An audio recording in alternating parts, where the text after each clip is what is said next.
Mientras elaboraba la prédica el día de hoy, decía, ¿qué título le pongo? Y no sé si está ahí, pero le puse 3 tiempos de la vida cristiana.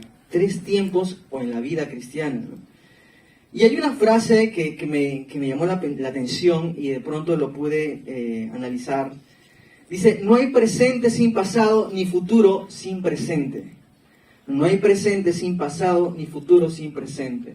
La vida de todo ser humano, ahora estamos aquí, mañana será, el día de hoy será nuestro pasado, ¿verdad? Y mañana será un futuro, o incluso aquí unas horas, ¿correcto? Entonces, a veces trabajamos y le metemos fuerza a nuestro futuro inmediato. Muchas veces metemos fuerza y todo nuestro empeño, afanes, por crear o construir un futuro inmediato. Pero no sé si todos estamos o nos olvidamos a veces de meterle fuerza a nuestro futuro eterno.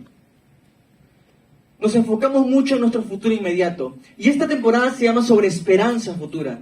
Y el ser humano muchas veces confunde el tema esperanza con deseos. Yo tengo la esperanza de que me asciendan en el trabajo. Yo tengo la esperanza de ingresar a la universidad. Yo tengo la esperanza de que no sé, se me van a abrir las puertas en tal oportunidad académica, no lo sé. Y confundimos esperanza con deseos. Son deseos, finalmente.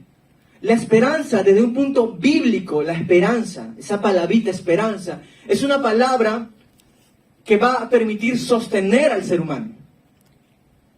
Es decir, la esperanza de manera bíblica es una esperanza que habla de una perspectiva eterna. Amén.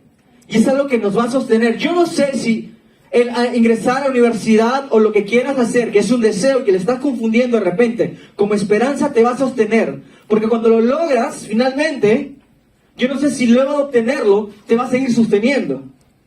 Te va a seguir manteniendo firme. Pero una esperanza eterna, una mirada más allá de los sueños, más allá de los deseos, te va a permitir seguir avanzando, seguir confiando, seguir recibiendo el llamado que Dios te ha dado. Y eso lo sabía la iglesia de Tesalonicenses.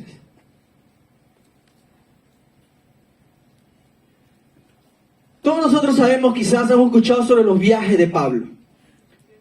El primer viaje, viajando a Chipre, luego a Galacia. Pero uno de los viajes que tiene que ver mucho con la prédica el día de hoy es sobre el segundo viaje de Pablo. Entrando pues a Troas, luego a Filipo, posteriormente a Tesalónica. Y estos viajes de Pablo, especialmente en este último, no fueron fáciles. Fueron difíciles. Hubo persecución. Pablo se chocó en una zona en Tesalónica donde no fue fácil. Hubo persecución. Estuvo pocas semanas, 2 semanas, días, pocos días. Quizás tiempo insuficiente, humanamente pensando, para decir cómo hacer para que haya un mover, quizás un avivamiento. No hubo tiempo para eso, pero sí hubo tiempo para predicar y transmitir el Evangelio. 2 semanas fueron. Salió Pablo de Tesalónica en su viaje hacia Europa. En Europa, pasando por Berea, Atenas y finalmente llegando a Corinto.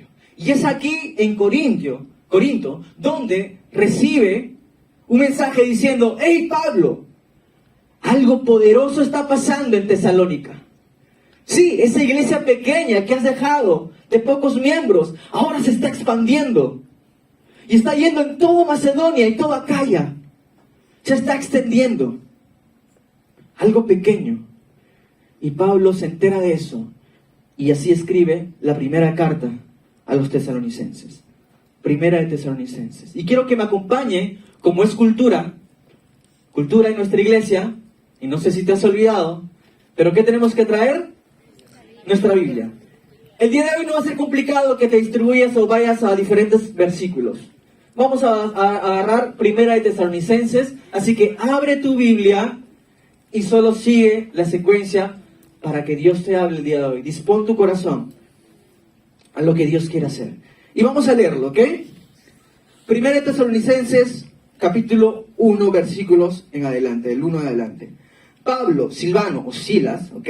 Y Timoteo, a la iglesia de los tesalonicenses en Dios Padre y en el Señor Jesucristo. Gracia y paz sean a vosotros de Dios nuestro Padre y del Señor Jesucristo.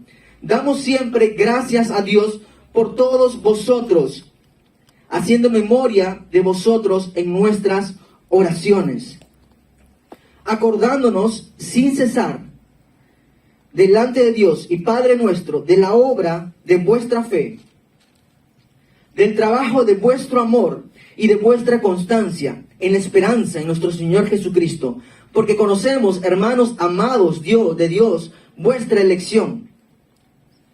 Pues nuestro evangelio no llegó a vosotros en palabras solamente, sino también en poder, en el Espíritu Santo y en plena certidumbre, como bien sabéis cuáles fuimos entre vosotros por amor de vosotros. Y vosotros vinisteis a ser imitadores de nosotros y del Señor, recibiendo la palabra en medio de gran tribulación, con gozo del Espíritu Santo, de tal manera que habéis sido ejemplo a todos los de Macedonia y de Acaya que han creído. Porque partiendo de vosotros ha sido divulgada la palabra del Señor, no solo en Macedonia y Acaya, sino que también en todo lugar vuestra fe en Dios se ha extendido, de modo que nosotros no tenemos necesidad de hablar nada. Porque ellos mismos cuentan de nosotros la manera en que nos recibisteis y cómo os convertisteis de los ídolos a Dios, para servir al Dios vivo y verdadero, y esperar de los cielos a su Hijo, al cual resucitó de los muertos, a Jesús, quien nos libra de la ira venidera. Ya les puse un contexto de lo que estaba pasando en ese momento en Tesalónica. Pablo dejó una iglesia, pero ahora esa pequeña iglesia estaba siendo perseguida. Había aflicciones, había persecución. Y antes de empezar en el cuerpo de la predicación del día de hoy, mientras yo preparaba la prédica me topé con una historia de un profesor de física, de astronomía, y que se dice que se topó en un avión con un pastor, y le dijo: pastor, ¿usted sabe que todo el universo se sostiene en un sistema trino? Bueno, pastor sabía así, el Padre, Hijo, Espíritu Santo, pero ¿sabías que el universo, de manera física, ciencia física, se sostiene en un sistema trino? ¿Cómo así? Le dijo. Sí. Por ejemplo, espacio, tiempo, materia. El espacio es medido ancho, largo, altura, en las 3 unidades básicas, dimensiones básicas. El tiempo, pasado, presente, futuro. La materia, la masa, los átomos, las moléculas y los átomos. Y como no, por ahí los átomos, protones, electrones y neutrones. Sistema trino. Mucho de nuestro entorno está formado por un sistema trino. La ciencia. Y esto llamó la atención al pastor. ¡Wow! Entonces Pablo sabía eso. Y cuando usted ve en las cartas, manténgase en la fe, la esperanza y el amor. La fe, la esperanza y el amor. Y de estos 3, el mejor de todos, el más fuerte de todos, es el amor. Entonces, en la misma carta de Tesalonicenses, vemos que Pablo menciona al hombre también. Si vemos más, ustedes apúntenlo en capítulo 5, versículo 23, van a ver cómo Pablo dice que el cuerpo humano mismo, es el número 3, cuerpo, alma y es espíritu. Hay un poder en el número 3, la Trinidad. Hay poder en él. Y Pablo sabía una vez más sobre esto. Y el día de hoy quiero hablarles sobre la historia de cómo pasa un cristiano en su vida. Un pasado, un presente y un futuro. Entonces hay un poder importante en el número 3. Y es interesante que en este pasaje de 1 de Tesalonicenses, capítulo 1, versículo 3, Pablo habla de 3 divisiones o tiempos de la historia de un cristiano. Quiero repetirlo nuevamente, versículo 3. Acordándonos sin cesar delante de Dios y Padre nuestro de la obra de vuestra fe, 1. El trabajo de vuestro amor, 2. Y de vuestra constancia en la esperanza futura.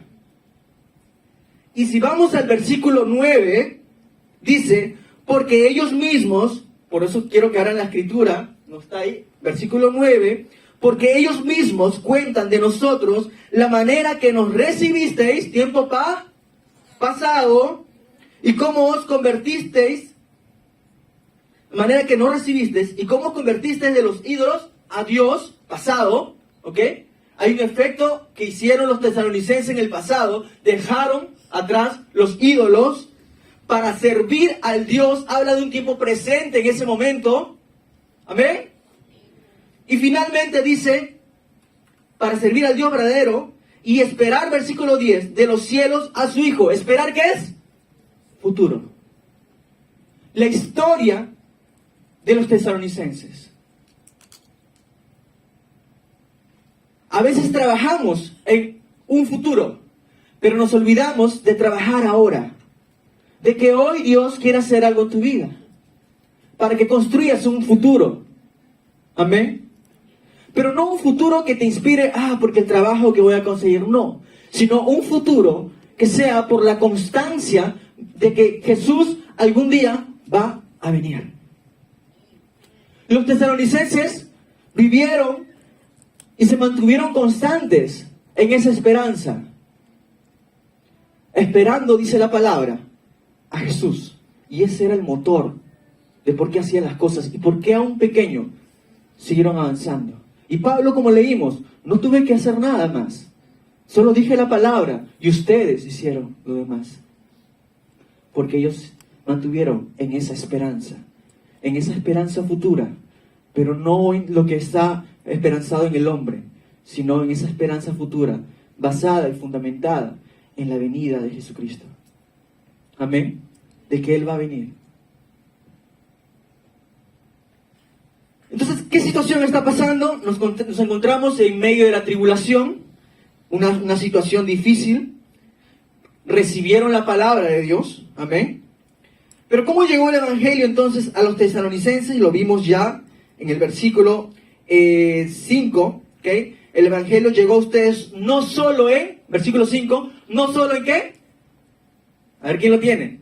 No solo en palabras. No solo en palabras, sino llegó con poder, con el Espíritu Santo y plena certidumbre. Es así como llegó la palabra de Dios a los tesalonicenses. No llegó solo de palabras, sino llegó con poder. Ahora, como les dije, recordemos que Pablo llegó a Tesalónica perseguido, estaba con persecución, luego salió de Tesalónica, como dije al inicio, con persecución, no tuvo tiempo de muchas cosas, pero él sabía que la gente tenía que escuchar el Evangelio. Esos 2 semanas, esos días que tuvo, suficientes para compartir el Evangelio y dejar formado un grupo pequeño y finalmente extenderse. La gente tiene que escuchar el Evangelio, como dijo el apóstol Pablo en Romanos 10:17. Así que la fe viene por el oír y el oír la palabra, el oír por la palabra de Dios. Pero es el Espíritu de Dios quien puede lograr que la palabra de Dios penetre en los corazones del hombre, en la vida, para que haya transformación, como lo hubo en la iglesia de Tesalónica. Juan 16, 7, 11 dice, os conviene que yo me vaya, porque si no me voy, el Espíritu Consolador no vendrá a vosotros, pero si me voy, os lo enviaré, y cuando Él venga, convencerá al mundo del pecado, de justicia y del juicio. Por eso que Pablo dijo, no solo palabras, sino el poder, el Espíritu Santo. El Evangelio no llegó a ustedes solo en palabras, sino con poder, con el Espíritu. Amén.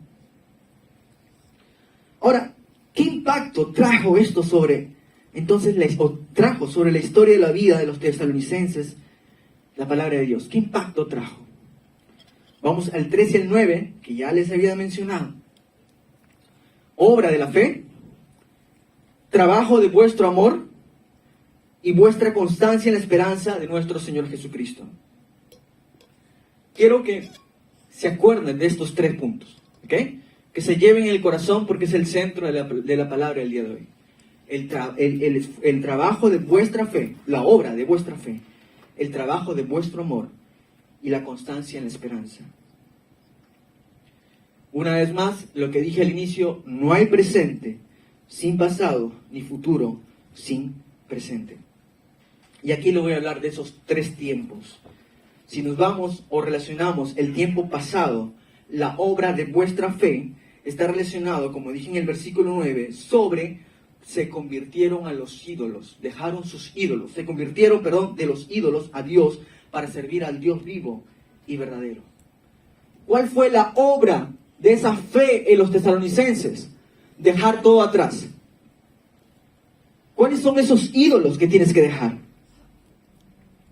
La fe es la respuesta del alma a la palabra de Dios.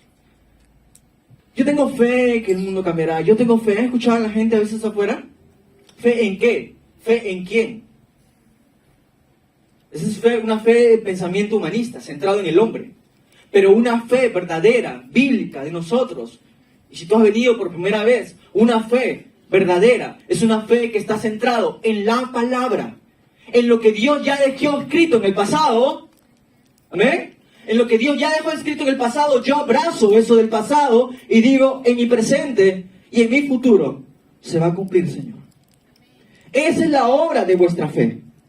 No solo esperar de brazos cruzados, sino que la fe va a dar obra. Dice, muéstrame tu fe sin tus obras y yo te mostraré mi fe por mis obras.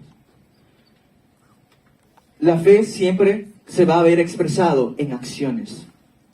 Una fe se va a ver reflejado en un paso de acción, en una obra. Ejemplo, Pedro. ¿Cómo fue llamado Pedro? Estaba pescando en la barca y el Señor le dijo, Pedro, anda más al fondo. Señor, pero hemos estado trabajando toda la noche y no he pescado. Pedro, un experto, ¿ah? El experto puede ser experto en el área en que estás trabajando. Pero Dios te está diciendo, no, anda más allá. Te estoy llevando más para allá. A otro lado. Pero yo vengo haciendo varias cosas y no he conseguido nada, anda. Fue y lanzó las redes. Y todos sabemos lo que pasó.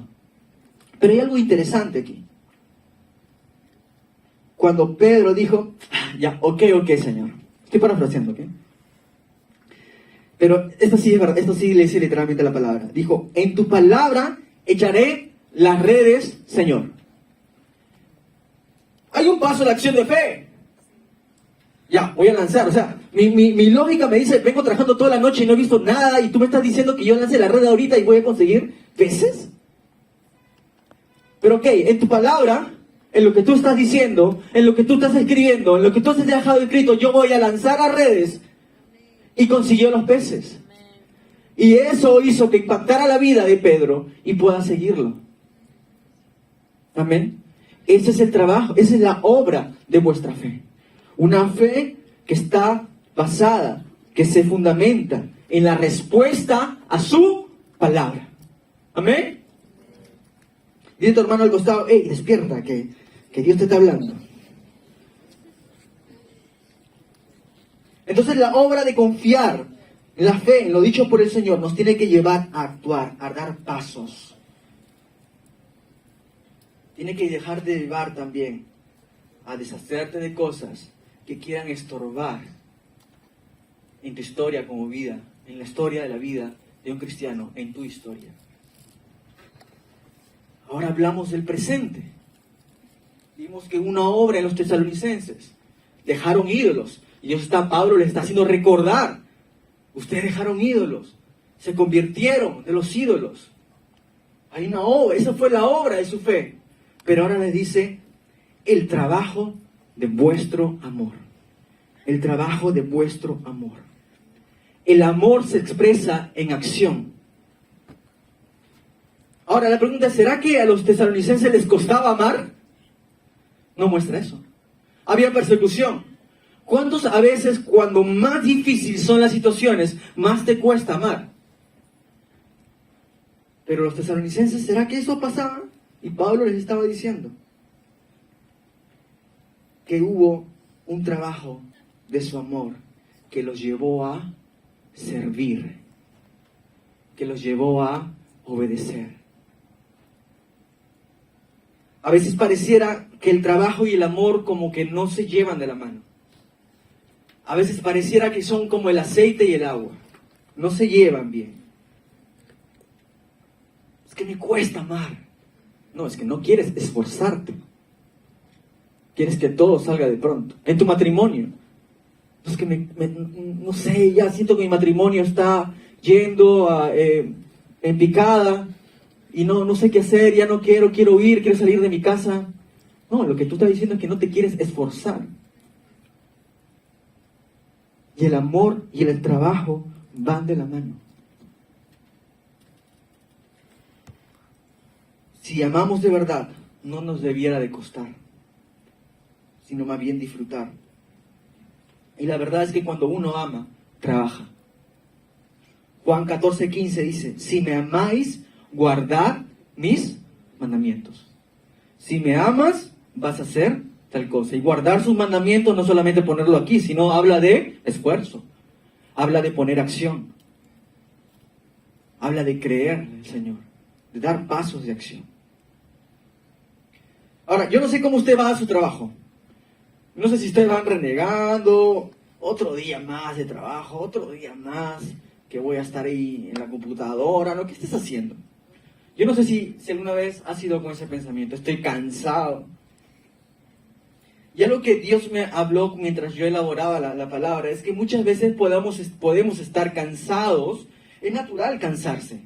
Somos seres humanos, ¿verdad?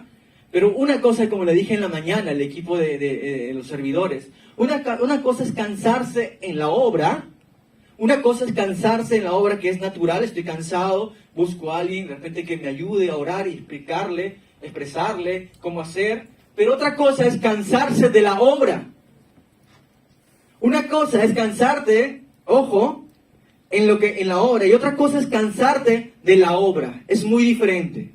Porque pese a lo que estoy cansado físicamente, yo voy a seguir haciendo la obra de Dios. Yo voy a seguir haciendo discípulos. Yo voy a seguir obedeciendo. Y eso es lo que hace el amor de Dios. Que pese a que estemos cansados, estoy cansado, pero no me voy a cansar de lo que Dios me ha llamado a hacer. ¿Amén? ¿Cuántos dicen amén por eso? Amén. Es probable entonces que los tesalonicenses estuvieran cansados, estuvieran agotados, afligidos. Es normal, porque estaban siendo perseguidos. Es normal, o sea, metémonos en la película un rato. Es normal, vamos a ver que muchas personas quizás ahora están llorando, cansados, familias y todo ello. Pero Pablo les dijo, gracias por el trabajo de vuestro amor, porque les llevó a servir. Les llevó a servir al Dios vivo y verdadero. Pese a eso, no se cansaba. Y hay un futuro en los tesalonicenses que los mantuvo. Vuestra constancia en esperanza en nuestro Señor Jesucristo. Después que ellos se habían apartado de los ídolos, recordando ese pasado de lo que hicieron, que les llevó a servir al Dios. ¿Cómo sostengo eso? ¿Cómo sostengo eso? ¿Cómo sostengo de seguir firme entre los ídolos que nos muestra el mundo? ¿Cómo seguir firme para seguir sirviendo a Dios aún cuando estoy cansado? Es mirando a la cruz de Cristo, mirando a Jesucristo. La constancia, dice. Felicitaciones por esa constancia, no en tu propia fuerza, sino por esa constancia de mantener la esperanza en Jesucristo, que vendría por segunda vez. Ellos esperaban que Jesucristo descendiera de los cielos. Esa era la constancia por la que vivían, por la que mantenían esa esperanza, esta iglesia. Aunque probablemente no vieron a Jesús en segunda venida. Y probablemente, como les dije en la mañana, muchos de nosotros quizás no veamos a Jesús en su segunda venida. Quizás moramos, no lo sé. Pero lo que sí sabemos es que Jesús va a venir.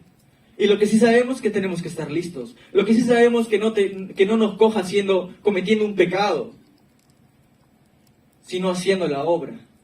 ¿Y cómo logramos eso? Mirando siempre a Jesucristo. Pensando siempre en Jesucristo.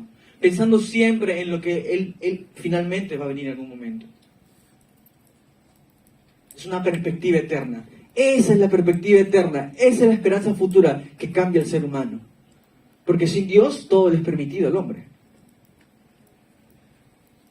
Y algunos filósofos pensadores, voy a mencionar algunos, decían, por ejemplo, Sófocles, el pagano, era conocido, había escrito: es la esperanza lo que sostiene a la mayoría de la humanidad. Otro, como Alexander Pope, un poeta, dijo: la esperanza emana eternamente del pecho humano. Juan Valera, en su penúltimo verso de su composición a Catalina, dijo: la esperanza es la flor de la primavera. Y así hay muchos pensadores, filósofos, humanistas, que hablan sobre la esperanza. Es lo que mueve al ser humano. Pero afuera, sin Cristo, simplemente se queda, es efímero. Cumples algo y luego sigues vacío. Pero mantenerse en una esperanza eterna, una perspectiva, va a permitir lo que pasó en Tesalónica: que crezcamos, que crezcas, que te multipliques, que sigas saliendo de tu confort para poder expandir el reino de Dios, para aumentar, para multiplicar en más hombres o mujeres que Dios te está dando. Tú mismo, crecer como discípulo. Sabemos que Dios sacó al hombre del paraíso, pero desde entonces el hombre quiere construir su propio paraíso. Dios sacó, por causa del pecado, el hombre del paraíso. Y desde ese entonces el hombre buscó una forma de encontrar esperanza en cosas humanas, centrándose en él mismo, de construir su propio paraíso de confort. Pero por eso vino Jesucristo. Para que no nos miremos a nosotros mismos, sino miremos y busquemos a Él. Finalmente, si usted ama, si amamos de verdad, le serviremos. Y estaremos ocupados por causa de Él mientras le esperamos. Mientras esperamos a Jesucristo, mientras esperemos su segunda venida, porque es un hecho. Dios te dice: mantente ocupado en mi obra. Sí, pero tengo trabajo y me estoy cansando. Sí, pero no te canses de la obra, de lo que Dios te ha llamado. Y sabemos que como iglesia Dios nos ha llamado a ir y a ser discípulos. Es el llamado para todos. Al margen de tu llamado específico, puntual, de cada uno de nosotros, pero hay un llamado universal a todos sus hijos, de ir y a ser discípulos. Mientras espero, así como los tesalonicenses, mientras esperaron, no vino Jesús, pero ellos esperaron, y ese fue el motor para seguir ocupándose, en seguir haciendo la obra de Dios, en seguir avanzando y extendiendo el reino de Dios.